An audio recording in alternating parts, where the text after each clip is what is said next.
الحمد للہ رب العالمین والصلاة والسلام علی سید الانبیاء والمرسلین اما بعد فاعوذ باللہ من الشیطان الرجیم بسم اللہ الرحمن الرحیم۔ پچھلے پروگرامز میں ہم نے قرآن پاک سے متعلقہ ضروری ابتدائی باتیں آپ کی خدمت میں عرض کی تھیں، جو ایک عام مسلمان کے ذہن میں ہونا بہت بہتر ہیں۔ اس کے بعد اب بسم اللہ الرحمن الرحیم کے بارے میں ایک مشہور بحث ہے جو میں معلومات کے اضافے کے لیے ذکر کرنا مناسب سمجھتا ہوں کہ کیا بسم اللہ الرحمن الرحیم یہ قرآن کی ایک مستقل آیت ہے یا نہیں۔ تو اس میں تین صورتیں ہیں۔ ایک تو یہ ہے کہ ایک بسم اللہ الرحمن الرحیم وہ ہے جو سورہ نمل کی آیت نمبر 30 میں استعمال ہوئی ہے کہ جب حضرت سلیمان علیہ السلام نے ملکہ بلقیس کے نام خط لکھا تو آپ نے اس کو شروع میں تحریر فرمایا تھا کہ انہو من سلیمان و انہو بسم اللہ الرحمن الرحیم، کہ بے شک یہ خط سلیمان کی طرف سے ہے اور بے شک یہ خط اللہ تبارک و تعالیٰ کے نام کے ساتھ ہے، وہ اللہ تعالیٰ جو بہت مہربان نہایت رحم والا ہے۔ تو اس میں بھی پوری بسم اللہ الرحمن الرحیم استعمال ہوئی، تو بالاتفاق تمام مفسرین تمام فقہا متفق ہیں کہ یہ مستقل ایک آیت ہے، اس میں کسی کا انکار نہیں ہے۔ دوسرا جو مسئلہ ہے وہ یہ کہ سورتوں کے شروع میں جو بسم اللہ الرحمن الرحیم لکھی ہے پورے قرآن میں، کیا یہ ایک مستقل آیت ہے یا نہیں ہے۔ تو اس میں اختلاف ہے عند الاحناف، حنفیوں کے نزدیک یہ سورت کا جز نہیں ہے، یہ مطلب ایک مستقل آیت نہیں ہے، بلکہ یہ سورتوں میں فاصلہ کرنے کے لیے درمیان میں رکھی گئی ہے۔ اس کی دلیل یہ ہے کہ نبی کریم صلی اللہ علیہ ابو داؤد کی روایت ہے کہ نبی کریم صلی اللہ علیہ وسلم نے بسم اللہ الرحمن الرحیم کو اس وقت تک نہیں لکھا جب تک سورہ نمل نازل نہ ہو گئی۔ جو بھی آپ کو میں نے آیت پڑھ کر سنا، آیت نمبر 30 ہے، جب تک یہ نازل نہیں ہوئی تھی تو نبی کریم صلی اللہ علیہ وسلم اپنے خطوط میں بسم اللہ الرحمن الرحیم نہیں لکھا کرتے تھے، بلکہ جب بھی آپ لکھواتے تھے تو آپ یہ کہتے تھے کہ لکھو بسمک اللہم، کہ اللہ تعالیٰ کے نام کے ساتھ، تیرے نام کے ساتھ اے اللہ، بسمک اللہم کا معنی تیرے نام کے ساتھ اے اللہ، اس طرح لکھوایا کرتے تھے۔ پھر جب سورہ نمل نازل ہوئی تو باقاعدہ نبی کریم صلی اللہ علیہ وسلم نے بسم اللہ الرحمن الرحیم لکھوانا شروع کیا۔ تو ابو داؤد کی روایت میں یہی ہے کہ جب صلح حدیبیہ ہوئی اور سہیل ان کی طرف سے آئے اور یہ معاہدہ لکھنا شروع ہوا تو نبی کریم صلی اللہ علیہ وسلم نے حضرت علی سے فرمایا کہ علی لکھو بسم اللہ الرحمن الرحیم۔ تو سہیل نے اس پر اعتراض کیا اور اس نے یہ کہا کہ آپ بسمک اللہم لکھیں، اس لیے کہ ہمارے درمیان رحمان کا لفظ معروف نہیں ہے، تو ان کے لیے چونکہ اجنبی تھا۔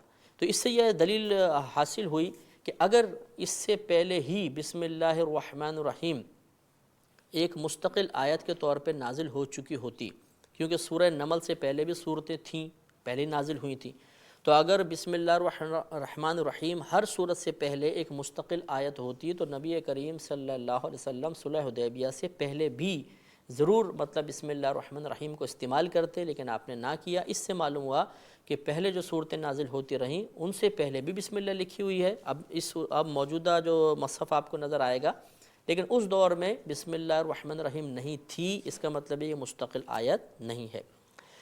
اور ایک اور دلیل یہ لکھی ہے احکام القرآن میں کہ اس میں کسی کا اختلاف نہیں کہ سورہ کوثر میں 3 آیات ہیں، سب مانتے ہیں سب سے چھوٹی سورہ ہے، اور سورہ اخلاص میں 4 آیات ہیں، اور یہ بسم اللہ الرحمن الرحیم کو ہٹا کر ہیں۔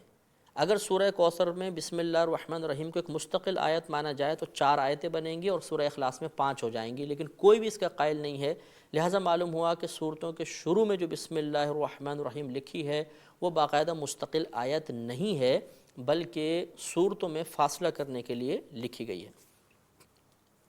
تیسری اس میں مسئلہ یہ ہے کہ کیا سورہ فاتحہ کے شروع میں، یعنی الحمد شریف کے شروع میں جو بسم اللہ الرحمن الرحیم لکھی ہوئی ہے، کیا یہ ایک مستقل آیت ہے یا نہیں ہے۔ تو احناف کے نزدیک یہاں پر بھی یہ مستقل آیت نہیں ہے، لیکن امام شافعی رحمۃ اللہ علیہ کے نزدیک یہ مستقل آیت ہے۔ وہ اس کو یعنی بسم اللہ الرحمن الرحیم پھر الحمدللہ رب العالمین، ان دونوں کو ملا کر ایک مستقل آیت مانتے ہیں، اور ہم یہ کہتے ہیں کہ نہیں، الحمد کی ابتدا الحمدللہ رب العالمین سے ہی ہے، اور بسم اللہ الرحمن الرحیم شروع میں وہی برکت کے لیے رکھی گئی ہے۔ اور اس کی دلیل مسلم شریف کی روایت ہے، جلد نمبر 1 صفحہ نمبر 169۔ نبی کریم صلی اللہ علیہ وسلم ارشاد فرماتے ہیں کہ اللہ تبارک و تعالی نے ارشاد فرمایا، یہ حدیث قدسی ہے، کہ صلاۃ یعنی سورہ فاتحہ کو میرے اور میرے بندے کے درمیان نصف نصف تقسیم کر دیا گیا ہے۔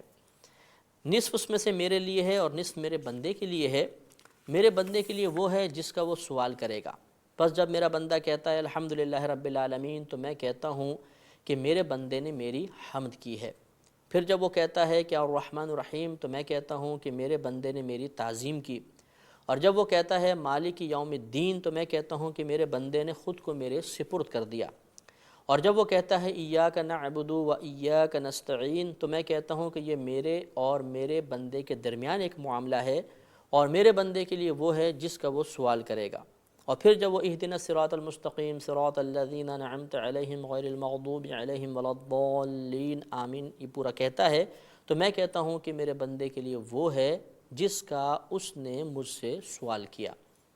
تو وجہ استدلال یہ ہے کہ اس میں پوری الحمد شریف کا ذکر ہوا، اور اللہ نے فرمایا کہ نصف میرے لیے نصف میرے بندے کے لیے، لیکن اس حدیث قدسی میں بسم اللہ الرحمن الرحیم کا تذکرہ نہیں ہے۔ اگر بسم اللہ بھی ایک مستقل آیت ہوتی تو اس کا بھی ضرور تذکرہ کیا جاتا۔ اور امام مسلم رحمۃ اللہ علیہ نے اپنی صحیح مسلم میں ایک مستقل باب قائم کیا ہے، جس کا عنوان یہ رکھا ہے کہ باب حجتی من قال لا یجہر بالبسملہ، کہ ان لوگوں کی دلیل جو کہتے ہیں کہ بسم اللہ الرحمن الرحیم کو نماز میں بلند آواز سے نہ پڑھا جائے۔ اس کے تحت حضرت انس رضی اللہ تعالیٰ عنہ کی روایت لے کر آئیں کہ حضرت انس رضی اللہ تعالیٰ عنہ ارشاد فرماتے ہیں کہ میں نے رسول اللہ صلی اللہ علیہ وسلم، حضرت ابو بکر، پھر حضرت عمر، پھر حضرت عثمان رضی اللہ تعالیٰ عنہ کے پیچھے نماز پڑھی ہے، لیکن میں نے ان میں سے کسی کو بھی بسم اللہ الرحمن الرحیم بلند آواز سے پڑھتے ہوئے نہیں سنا۔ اس سے استدلال یہ کیا گیا ہے کہ اگر بسم اللہ ایک مستقل آیت ہوتی تو جیسے پوری الحمد کا جہر سے پڑھنا، یعنی جہری نمازوں میں جہر سے پڑھنا واجب ہے، تو بسم اللہ چونکہ اس کی مستقل ایک آیت تھی تو اس کا پڑھنا بھی واجب ہونا چاہیے تھا۔ لیکن چونکہ خود حضرت انس رضی اللہ تعالی عنہ، جنہوں نے پورا نبی کا زمانہ پایا، پھر حضرت ابو بکر کا، پھر حضرت عمر کا، پھر حضرت عثمان کا زمانہ پایا، تو انہوں نے خود یہ ارشاد فرمایا کہ میں نے بارہا ان کے پیچھے نمازیں پڑھی، میں نے بسم اللہ الرحمن الرحیم کو جہراً پڑھتے ہوئے نہیں سنا۔ اس کے بعد ہم اس بات پہ کلام کریں گے کہ بسم اللہ الرحمن الرحیم کہاں کہاں پڑھنی چاہیے اور کہاں نہیں پڑھنی چاہیے۔ تو اس میں ابو داؤد کی وہ روایت ابھی آپ کی خدمت میں عرض کی کہ نبی کریم صلی اللہ علیہ وسلم نے ارشاد فرمایا کہ ہر وہ ذی شان کام جس سے پہلے بسم اللہ الرحمن الرحیم نہ پڑھی جائے وہ بے برکت ہوتا ہے، لہٰذا ہر جائز اور اچھے کام سے پہلے ہمیں بسم اللہ الرحمن الرحیم ضرور پڑھنی چاہیے۔ لیکن یاد رکھیں کہ اگر کوئی حرام کام ہو، حرام بھی دو طرح کے ہوتے ہیں، ایک حرام ظنی ہوتا ہے، ایک حرام قطعی ہوتا ہے۔ حرام قطعی کا مطلب کہ خود قرآن نے واضح طور پہ اس کی حرمت کو ذکر کیا، جیسے سود کا معاملہ ہے یا زنا ہے یا چوری ہے، ان کی حرمت قطعی ہے، یعنی خود قرآن سے ثابت ہے۔ تو اگر کوئی حرام قطعی کام کرے معاذ اللہ اور اس سے پہلے بسم اللہ الرحمن الرحیم پڑھ لے تو فقہائے اسلام نے اس کو کفر قرار دیا ہے۔ لہذا معاذ اللہ کسی نے جوا کھیلا شراب پینے سے پہلے یا معاذ اللہ زنا سے پہلے اگر کسی نے بسم اللہ پڑھ لی تو اس کے لیے حکم کفر رکھا گیا ہے۔ اور فضول کاموں سے پہلے بھی بسم اللہ سے اجتناب کرنا چاہیے، اچھے کاموں سے پہلے ہی بسم اللہ پڑھنی چاہیے۔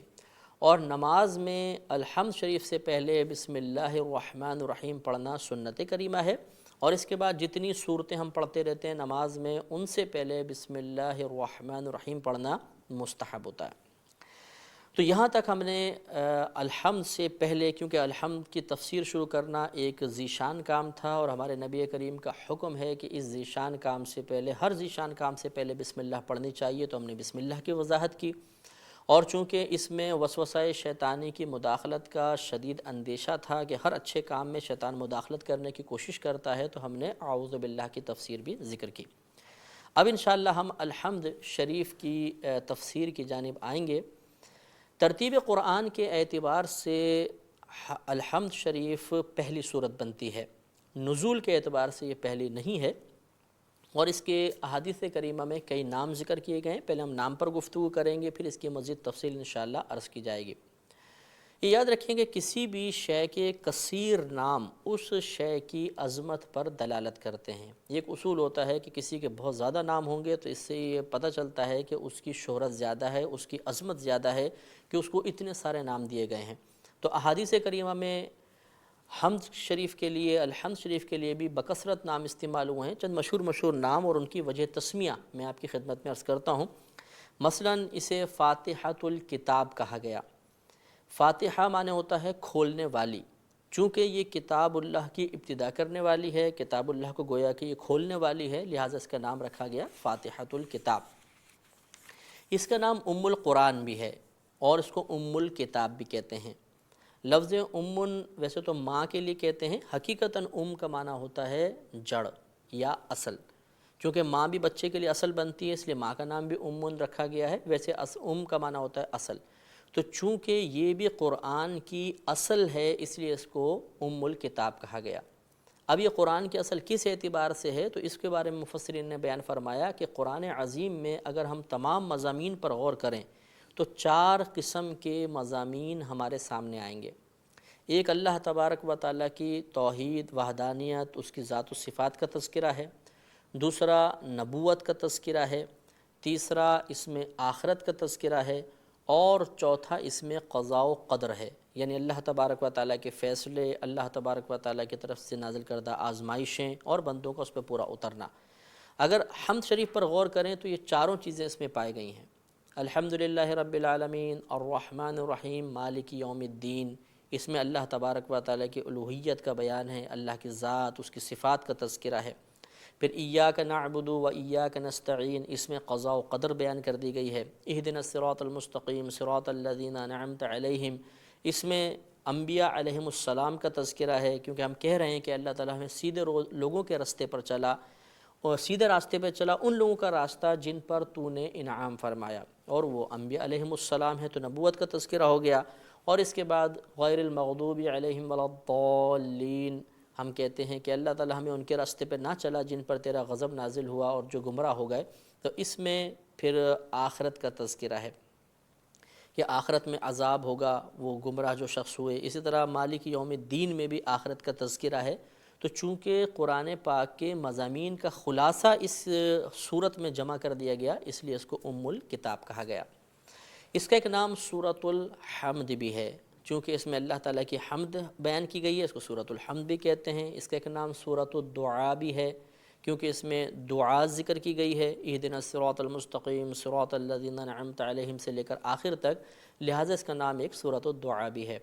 اسے سورۃ الصلاۃ بھی کہتے ہیں، کیونکہ نماز میں سورت کو پڑھا جاتا ہے، لہٰذا سورۃ الصلاۃ نماز کی سورت۔ اس کا ایک نام الشفا بھی ہے، چونکہ اللہ تبارک و تعالیٰ نے اس سورہ میں شفا رکھ دی ہے اس لیے اس کا نام سورۃ الشفا کہا گیا۔ خود ایک حدیث پاک میں نبی کریم صلی اللہ علیہ وسلم نے اس سورت کو شفا قرار دیا۔ ارشاد ہوتا ہے کہ حمد شریف میں، الحمد میں ہر بیماری کی شفا ہے، تو ہر بیماری کی شفا کے لیے جہاں ہم دنیاوی ذرائع اور اسباب اختیار کرتے ہیں، ہمیں چاہیے کہ روحانی علاج کی بھی کوشش کریں۔ اس کا ایک نام الکافیہ بھی ہے۔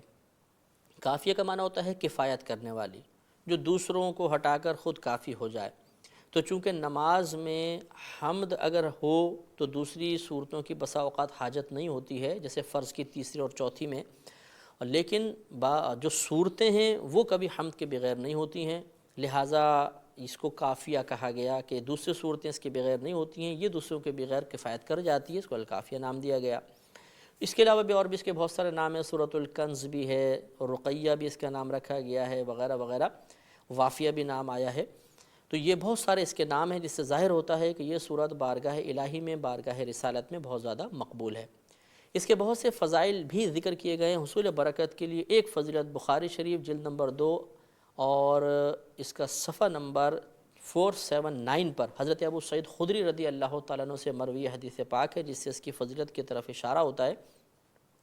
یہ کہتے ہیں کہ ہم ایک سفر پر جا رہے تھے تو راستے میں ایک لڑکی ملی، اس نے ہمیں کہا کہ ہمارے جو قبیلے کا سردار ہے اسے بچھو نے ڈنگ مار دیا ہے، اور ہمارے پاس ابھی وہ حضرات موجود نہیں ہیں جو دم وغیرہ کرتے ہیں، تو اگر تم میں سے کسی کو دم آتا ہے تو وہ آ کر علاج کرے۔ حضرت ابو سعید خدری رضی اللہ تعالیٰ عنہ فرماتے ہیں کہ ہم میں ایک شخص تھے کہ جو دم کے بارے میں کوئی مشہور نہیں تھے، انہوں نے کہا چلو میں جاتا ہوں۔ وہ گئے اور دم کیا، اور اللہ تبارک و تعالیٰ نے اس سردار کو شفا عطا فرمائی۔ وہ بہت خوش ہوا، اس نے ہم سب کو دودھ پلایا اور 30 بکریاں بطور انعام ہمیں دیں۔ اب ہمارے درمیان یہ بحث چھڑ گئی۔ ہم نے اس شخص سے پوچھا کہ کیا تم پہلے دم کرتے تھے، تمہیں آتا ہے دم کرنا؟ اس نے کہا مجھے تو کوئی دم یا منتر نہیں آتا، میں نے تو الکتاب پڑھ کر اس پر دم کر دیا تھا، اللہ نے اس کو شفا عطا فرما دی۔ اب ہمیں یہ بحث چھڑی کہ کیا ہمارے لیے یہ انعام جائز ہے یا نہیں؟ تو ہم نے آپس میں کہا کہ ہمیں اس کے بارے میں بحث نہیں کرنی چاہیے، بلکہ ہم نبی کریم صلی اللہ علیہ وسلم کے بارگاہ میں حاضر ہوتے ہیں، وہاں سارا معاملہ ذکر کرتے ہیں اور دیکھتے ہیں کہ نبی کریم صلی اللہ علیہ وسلم ہمارے درمیان کیا فیصلہ فرماتے ہیں۔ اب ہم سب مدینہ منورہ آئے، بارگاہ رسالت میں حاضر ہوئے، تمام معاملہ عرض کیا، تو نبی کریم صلی اللہ علیہ وسلم نے بظاہر تعجب سے فرمایا کہ اس شخص کو کیسے پتہ چل گیا کہ یہ ایک دم ہے، یعنی الحمد شریف دم کر سکتے ہیں۔ پھر فرمایا کہ ان بکریوں کو تقسیم کرو اور اس میں ہمارا بھی حصہ رکھو۔ اس سے معلوم ہوا کہ الحمد شریف اگر کسی مریض پر دم کر دی جائے اور صحیح اخلاص کے ساتھ کی جائے اور وہ شخص کرے جو متقی ہے، پرہیزگار ہے، تو اللہ تبارک و تعالیٰ اس کی برکت سے شفا دیتا ہے، اور اس طرح دم کر کے کوئی اجرت لے لینا یہ بھی جائز ہوتا ہے۔ اس کا شان نزول جو ہے وہ مختلف بیان کیے گئے ہیں، بہرحال مقام نزول پہ ہم بحث کر لیتے ہیں کیونکہ شان نزول اتنا قوی نہیں ہے۔ کہا جاتا ہے کہ یہ سورت 2 مرتبہ نازل ہوئی، ایک مرتبہ مکے میں، ایک مرتبہ مدینے میں، لہٰذا یہ مکیہ بھی ہے اور مدنیہ بھی ہے۔ یہ ہم نے پہلے آپ کو بتایا تھا کہ جو صورتوں کے شروع میں مکی صورت یا مدنی صورت لکھا ہوتا ہے، اس کا جمہور نے یہ معنی بیان کیا ہے کہ جو صورتیں ہجرت سے پہلے نازل ہوئیں وہ مکیہ ہیں، جو ہجرت کے بعد نازل ہوئیں وہ مدنیہ ہیں۔ لہذا معلوم ہوا کہ یہ صورت 2 مرتبہ نازل کی گئی، ایک مرتبہ نبی کریم صلی اللہ علیہ وسلم کی ہجرت سے پہلے اور ایک مرتبہ آپ کی ہجرت کے بعد، لہذا اس کو مکیہ بھی کہہ سکتے ہیں اور مدنیہ بھی کہہ سکتے ہیں۔ اس میں 7 آیات ہیں، 27 کلمات ہیں، 140 حروف ہیں اور ایک رکوع ہے۔ یہ ایک رکوع پر مشتمل صورت ہے۔ اس کے مضامین جیسے کہ ابھی آپ کی خدمت میں عرض کیا کہ اگر ہم بالتفصیل دیکھیں تو 7 قسم کے مضامین اس میں نظر آتے ہیں۔ ایک تو اللہ تبارک و تعالیٰ کی ذات اور صفات کا تذکرہ ہے، دوسرا وصف نبوت کو بیان کیا گیا، تیسرا طاعت و بندگی ہے اور اللہ تعالیٰ کی قضاء و قدر کا مسئلہ ہے، چوتھا اس میں آخرت کا بیان ہے، دعا بھی ہے، ایک وعدہ بھی ہے اور ایک وعید بھی ہے۔ آخرت کا جو انعام کا تذکرہ ہوتا ہے اس کو وعدہ کہتے ہیں، اور آخرت میں عذاب کا تذکرہ اسے وعید کہا جاتا ہے۔ تو جہاں انعام یافتہ بندوں کا تذکرہ ہوا، ہم کہتے ہیں اہدنا الصراط المستقیم صراط الذین انعمت علیہم، تو یہاں پر گویا کہ ایک وعدہ کیا جا رہا ہے، ہمیں سمجھایا جا رہا ہے کہ یہ دعا کرو، کیونکہ جب ہم دعا کریں گے، اگر ہمیں ہدایت مل گئی، ہم انعام یافتہ بندوں کے راستے پہ چلے تو ضرور فلاح و کامرانی ہمارا مقدر بنے گی۔ تو یہ ایک طرح کا وعدہ نظر آتا ہے۔ اور آگے جو مغضوب اور ضالین کا تذکرہ کیا گیا ہے، یقیناً وہ لوگ گمراہ ہوئے، ان پہ اللہ کا غضب نازل ہوا، اگر اللہ ناراض ہوا، جو مطلب مغضوب ہو گئے وہ تو جہنم میں ہیں، جو گمراہ ہوئے اس انداز سے کہ وہ اسلام کے قریب ہی نہیں آ سکے وہ بھی یقیناً جہنم میں جائیں گے۔ تو یہ ایک طرح کی وعید ہے کہ اگر کوئی خدا نخواستہ ان لوگوں کے راستے پہ چلتا ہے تو وہ بھی جہنم میں جائے گا۔ اب ہم اس صورت کے مختلف کلمات کی وضاحت اور تفسیر کی طرف آتے ہیں۔ اللہ تبارک و تعالیٰ نے ارشاد فرمایا الحمدللہ رب العالمین، تمام خوبیاں ثابت ہیں اللہ تبارک و تعالیٰ کے لیے جو عالمین کا پالنے والا ہے، عالمین کی تدبیر کرنے والا ہے۔ الرحمن الرحیم، بہت مہربان نہایت رحم والا ہے۔ مالک یوم الدین، روز جزا کا مالک ہے۔ ایاک نعبد و ایاک نستعین، ہم خاص تیری ہی عبادت کرتے ہیں اور خاص تجھ ہی سے مدد طلب کرتے ہیں۔ اہدنا الصراط المستقیم، اے اللہ تو ہمیں سیدھا راستہ چلا۔ صراط الذین انعمت علیہم، ان لوگوں کا راستہ جن پر تو نے انعام فرمایا۔ غیر المغضوب علیہم، ان لوگوں کے راستے پر نہیں جن پر تیرا غضب نازل ہوا۔ ولا الضالین، اور نہ ان لوگوں کا راستہ جو گمراہ ہوئے۔ اور آخر میں ہم کہتے ہیں آمین کہ اللہ تعالیٰ تو اس دعا کو اپنی بارگاہ میں قبول فرما لے۔ تو یہ لفظی ترجمہ تھا۔ ہم اس کے الفاظ کی وضاحت کی طرف آتے ہیں اور پھر انشاءاللہ اس کی مختصراً تفسیر، ضروری تفصیل بھی عرض کی جائے گی۔ اللہ نے فرمایا الحمدللہ رب العالمین، اس میں سب سے پہلے لفظ استعمال ہوا الحمد۔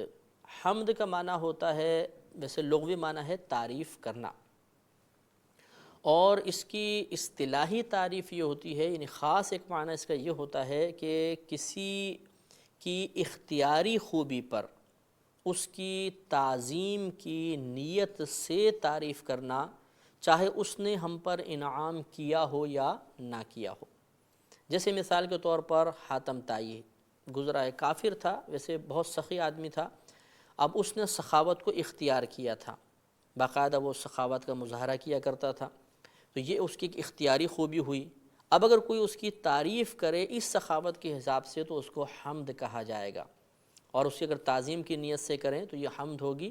اب اس نے ہم پر تو کوئی انعام نہیں کیا، تو چاہے انعام کرے نہ کرے، اگر ہم کریں گے تو یہ حمد ہے۔ اسی طرح اللہ تبارک و تعالی کی تعریف جو کی جاتی ہے اسے بھی حمد کہا جاتا ہے، کیونکہ یہ تمام اختیاری خوبیاں ہوتی ہیں اللہ تبارک و تعالی نے جو اپنے لیے محبوب رکھی ہیں صفات، اللہ تبارک و تعالی کی ان صفات کے لحاظ سے تعریف کرنا یہ حمد کہلاتا ہے۔ اس کی مزید وضاحت مدح اور شکر کی تعریف سے اور زیادہ ہوگی۔ مدح ایک آپ نے لفظ سنا ہوگا، یہ مدح کا مطلب ہوتا ہے کسی کی غیر اختیاری خوبی پر اس کی تعریف کرنا۔ غیر اختیاری خوبی، مثال کے طور پہ ایک پھول ہے، بڑا خوبصورت لگا اور ہم نے اس کی تعریف کی، کتنا خوبصورت پھول ہے، کتنا پیارا پھول ہے۔ اب یہ پھول کی خوبصورتی اس نے خود اختیار نہیں کی، یہ تو اللہ نے اس کو عطا فرمائی ہے، تو اس کو حمد نہیں کہیں گے بلکہ مدح کہا جائے گا۔ اور شکر اس تعریف کو کہتے ہیں کہ جو کسی کی انعام عطا فرمانے پر، رحمت نازل کرنے پر، احسان کرنے پر، انعام دینے کے جواب میں تعریف کی جاتی ہے، اس کو شکر کہا جاتا ہے۔ لہذا اللہ تبارک و تعالیٰ کی جب ہم تعریف کریں گے کبھی وہ حمد ہوتی ہے اور کبھی شکر ہوتا ہے۔ اس کے بعد ہے الحمدللہ، اللہ کا تذکرہ آیا۔ اچھا یہ بھی یاد رکھیے کہ الحمد کے اوپر جو الف لام ہے، کلام عرب میں یہ جو اسماء سے پہلے الف لام آتا ہے یہ مختلف معانی کے لیے استعمال ہوتا ہے۔ جیسے انسان، الانسان، معنی میں فرق آئے گا۔ اس طرح حمد اور الحمد کچھ معنی میں فرق ہو جائے گا۔ تو یہ جو الحمد پہ الف لام ہے اس میں بھی مختلف اقوال ہیں، زیادہ بہتر قول یہ ہے کہ یہاں پر الف لام استغراقی ہے۔ الف لام استغراقی سے مراد وہ الف لام ہوتا ہے کہ جس اسم پر یہ الف لام داخل ہوتا ہے وہ اسم جتنی چیزوں پر بولا جاتا ہے وہ تمام چیزیں مراد ہوں گی۔ مثال کے طور پہ لفظ حمد، یہ جتنی بھی ایسی تعریفیں ہیں جو کائنات میں ہو رہی ہیں ان پہ لفظ حمد بولا جائے گا۔ اب یہ الف لام جو اس پر آیا یہ استغراقی ہے، تو اس کا مطلب یہ ہوگا کہ حمد جتنی بھی کائنات میں ہو رہی ہیں وہ سب اللہ کی ہیں، وہ اللہ کے لیے ہیں۔ اب یہاں ایک چھوٹا سا اعتراض ہو سکتا ہے کہ یہ کیسے ہو سکتا ہے؟ مثال کے طور پہ ہم کبھی انسان کی تعریف کر رہے ہیں، کبھی ہم تصویر کی تعریف کر رہے ہیں، کبھی ہم اور چیزوں کی تعریف کرتے ہیں۔ اگر حمد کا وہ معنی ہم لے لیں کہ اختیاری خوبی کے اوپر، تب بھی اللہ کے علاوہ ہزارہا مخلوق کی تعریف ہو رہی ہے، تو یہ کہنا کہ ہر حمد اللہ کے لیے ہے تو یہ تو بات سمجھ میں نہیں آتی ہے۔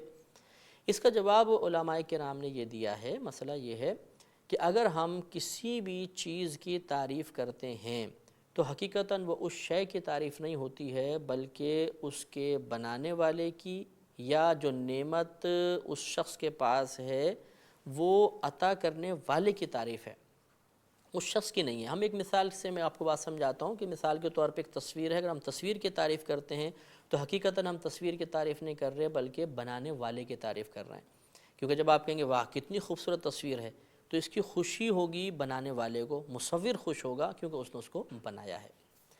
انشاءاللہ عز و جل اگلے پروگرام میں ہم بقیہ الحمد شریف کے معاملات اور اس کے الفاظ اور کی تفسیر ذکر کریں گے، چونکہ اب ہمارے پروگرام کا وقت ختم ہو رہا ہے۔ انشاءاللہ اگلے پروگرام تک کے لیے اجازت دیجیے۔ السلام علیکم۔